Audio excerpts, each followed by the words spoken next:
Hi friends, it's Maddie here, back at it again with another reaction video. And today we will be watching the Iowa Hawkeyes wave story. I am interested to hear what this is all about. This is a special request from Jesse Fowler. Jesse clicked on the link in the description below and sent his request through, and you can too. Let's get into it. There is also, throughout this great crowd here, sometimes you'll find ways that crowds try to entertain themselves, you know? I mean, sometimes they'll start the wave, and a lot of times that's just sort of a mindless thing. But this wave that we see at Iowa is something that has great meaning and connotation. We saw it last week. Kinnick Stadium is right beside the Children's Hospital at the University of Iowa. So at the end of the first quarter, they're turning around and making sure that all of these kids know that they're with them. A different kind of wave that is very touching, Tom Rinaldi. Well, Reese, tradition in college football is part of the sport's very DNA, but tradition usually takes time. It happens generation over generation. The best new tradition in this sport has happened fast, thanks to some fans on the Facebook page Hawkeye Heaven, who made a suggestion that all the fans at Kinnick Stadium should not only salute the players, but that special group of people watching from across the street. And with that, much more than a wave was born. Oh no. Okay guys, take a breath. Don't want to get too emotional. Sick kids. Oh, they didn't deserve anything that's going on with them. Oh my gosh. Okay. They came to the 12th floor for a gesture, or a motion, or a sign. But they received something more. A moment. It's almost like a wave of hope, like you're not in this on your own. It's a salute to those kids and to their parents and the family members. It just kind of brings it all home, what is important. It started September 2nd. It's time to start a new tradition here at Kinnick. And let's give a big Hawkeye wave to all the kids watching the game. A new tradition where Iowa fans at the end of the first quarter turn away from the field at Kinnick Stadium and wave to those watching from across the street. Patients looking down from the Stead Family Children's Hospital. One of the faces they might see in those windows was Daxon Phippen, 17 years old, fighting to recover from cranial surgery. Even during the whole surgery, I was super calm. I thought he's gonna go in, he's gonna come out. And then he came out and he couldn't dress, he couldn't get out of bed, he couldn't use his hands. And I had a lot of fear. A few days later, with Daxon now conscious but his recovery slow, he found motivation in thinking of the view from those windows. He was super discouraged that day. And then he looked out the window and he said, "At least Saturday's coming." And then he just snapped right out of it. Being able to have that game to look forward to all week, that definitely helped with being able to make the days go by a little bit faster and easier, I guess. Do you see the letter I for Iowa? I-O-W-A. In another window, fans might have seen 4-year-old Sam Davidson and his mother Courtney. What they couldn't see was Sam's battle against a brain tumor and his cycles of chemotherapy. I don't think he understands the word cancer, and so we haven't really used that a whole lot. The chemotherapy is 4 or 5 days, and then we receive his stem cells. And then we recover, waiting for his blood counts to come up, and that's 4 cycles of that. All right, here we go. Oh, great job. But on a fall Saturday, it isn't about radiation or IVs. It's about celebration and anticipation. For all that he's endured and gone through, Sam wanted to find a spot right up front. It was pretty cool. Sam might not know it, but he means more to Iowa's head coach than he could ever imagine.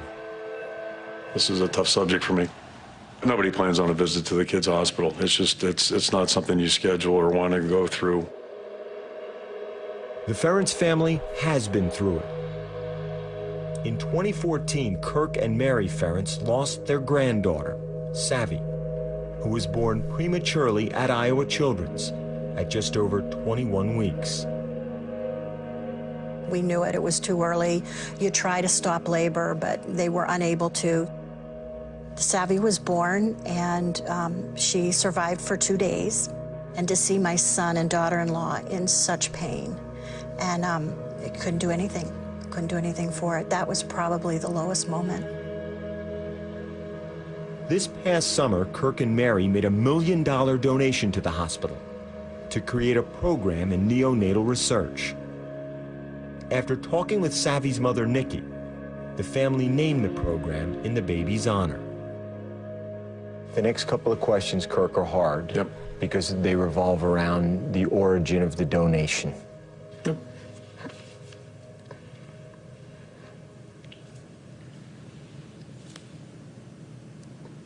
It's been a couple of years, and you know, there'll always be an empty spot where Savvy was supposed to be. I mean, she's very much a part of our family, a part of our life. And I think the best thing was when I talked to Nikki. She goes, our biggest fear is that Savvy's memory will dim, and now it won't.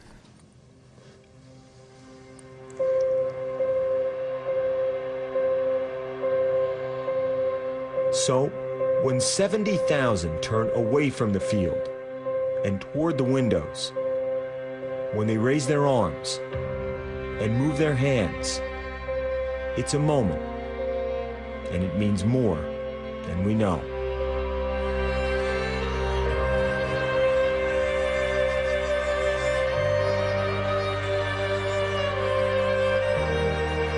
You see it in the flood of people looking back at you. It was more emotional than anything, realizing that they were thinking about us. To me, it's just such a nice way for 70,000 people to recognize some really special people. The real heroes are up there. It's more than just a wave. It's a lot more. It's life-changing for all of the patients here.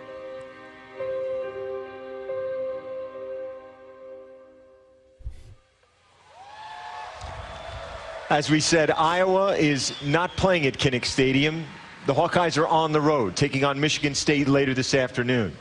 There will be no players on the field. Kinnick Stadium will be empty. But on behalf of every college football fan, from here in Blacksburg and across the country, on behalf of College Game Day, right now, for all those who are still in that hospital, there's your wave from all of us at College Game Day, all of us who send our support, our strength, and our spirit to the real heroes. Reese?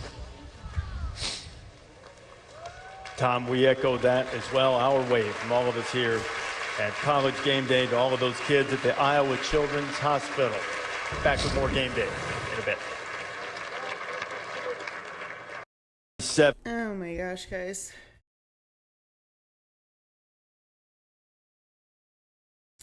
I don't even know. I don't know what to say. I mean, I feel like you just read the title of this video and it sounds extremely tiny. It sounds like such a small thing, but then when you see how it impacts people, just one small act of kindness, it's so beautiful. And oh my gosh, hold on.